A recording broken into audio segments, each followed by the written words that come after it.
Hey, Kevin here, Skylabs, bringing you another video. I'm on my way to the shop this morning. It's like 9:40.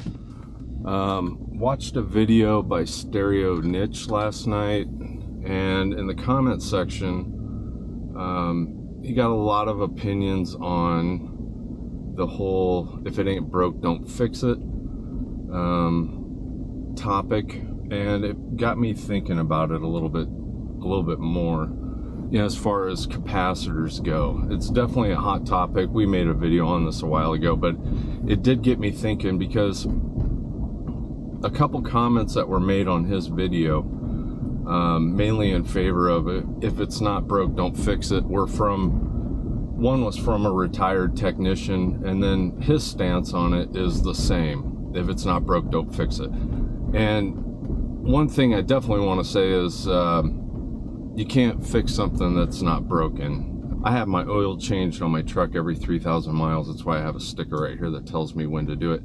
And I'm not fixing it when I do that. I'm just maintaining it. And with capacitors that are 40 years old, and being that the process to check capacitors makes it difficult, in my opinion, you might as well just change them out. And that comment from the retired tech that said, if it ain't broke, don't fix it, maybe changed my opinion on something. And that is, it depends on your situation. As in, if you are somebody that can do recaps or repair, then yeah, don't replace them unless they fail.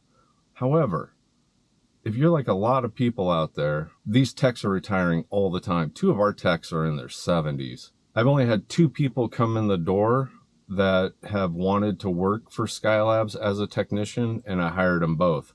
I've posted up a lot of ads over the years looking for technicians. They are retiring faster than they are being produced, let's say.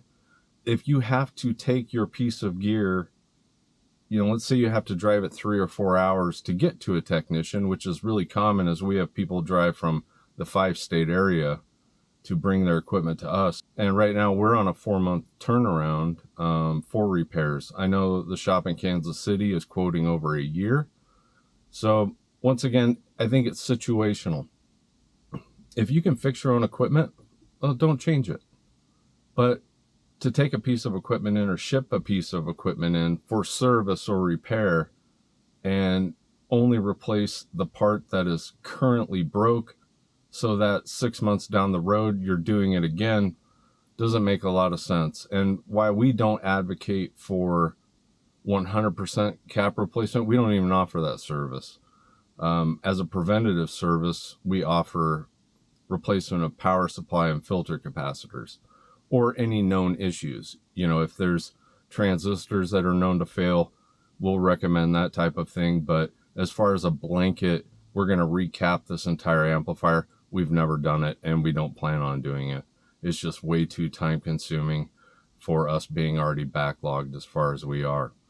So if you think there's going to be an influx of repair technicians in the next 10, 20 years, and you have every right to think that, don't worry about it. But from where I'm sitting and seeing the people that can actually work on this retire at record rates and even pass away, the time to get this equipment serviced is now. I don't think there's a right answer for everybody. I think it just depends on where you live, if you have somebody local you can trust, if you think they're going to be around a long time, and whether or not it's something that you can fix yourself. So as far as a blanket statement as of, if it ain't broke, don't fix it, I think you need to kind of look at the situation you're in, rather than saying it's either one way or the other. On another note, the video that's coming out on Sunday, while I was doing my research, it is our top entry-level receivers.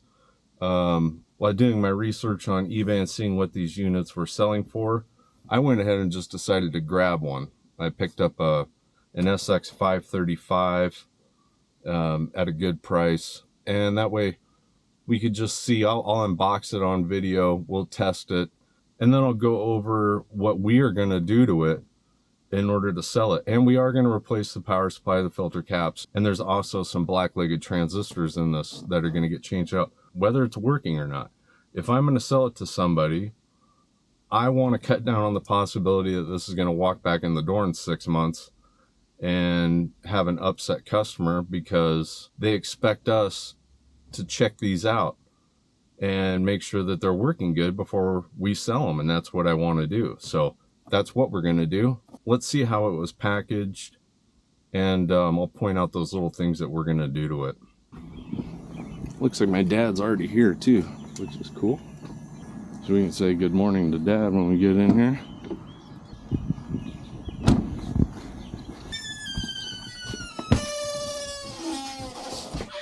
Good evening.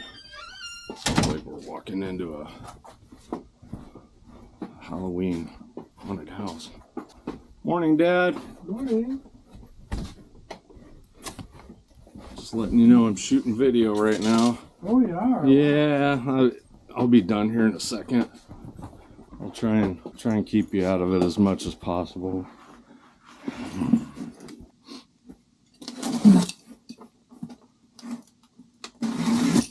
Well, let's see how they did. Already you can kind of tell there's a lot of wiggle room in here. I can shift the whole unit around. And they put these fragile stickers on here, which is not a good idea.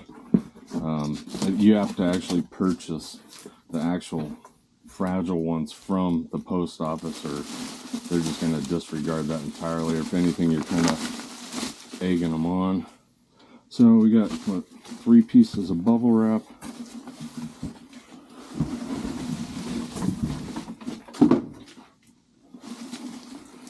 And he might have got lucky here on this one.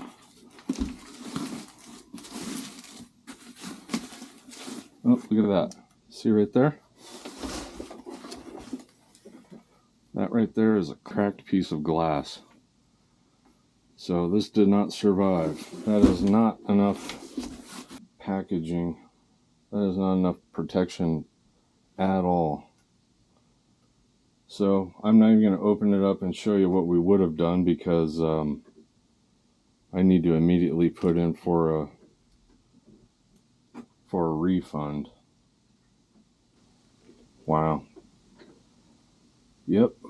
This is why it's never a good idea to ship vintage electronics if you don't know how to package them. And they obviously do not know how to package them. So, oh yeah, look at that knob too, right here. This knob is completely bent.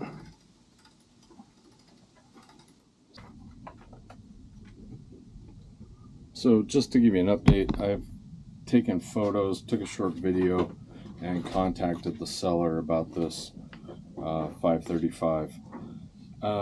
Noticed since too, also the tuning knob is completely bent.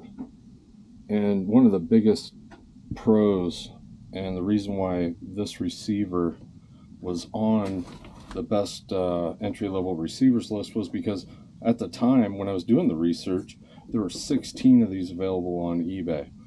And that just goes to show the amount of these that were sold. And the nice thing about that is that means there's a lot of parts available. And as of right now, if I'm going to keep this receiver, we're going to need a new tuning knob or flywheel. We're going to need a new base pot, and we are also going to need the back glass. And being that there were so many of these out there, they really shouldn't be hard to find. If we end up keeping it, these are those transistors that I'm talking about. You can see how they've got black corrosion on their legs there, and they didn't start out that way. They've just tarnished. So with this series, we'll replace 1, 2, 3, 4, 5, 6, 7, 8, 9 transistors here, and then over here we'll do the 1, 2, 3, 4, 5, 6, 7, 8, 9 capacitors in the power supply, and we'll do the filter caps before we sell it. Like I say, because you know why they might not be a problem right now, they are gonna be, and so I'd rather I'd rather sell it and not worry about it coming right back in the door. So those are those problematic transistors I just wanted to show, because we talk about them quite a bit, and there they are in person. There's the power supply caps there. So I'm not even going to bother testing them. You know, you got to remove these things from the circuit to get a really good, accurate reading on them, and they are cheap. So rather than testing them and putting them back in and then testing them next year, I'm just going to put new ones in and call it a day. That way we don't have to worry about it. So anyway, this is the SX535 I purchased on eBay from when I was doing my research for the video, and it is working. Even though it was damaged, still have left and right speakers, and so none of the components on the inside were hurt as of now. So anyway, check out the video on Sunday, and hope you all enjoyed this one. We'll see you in the next one. Thanks. Bye.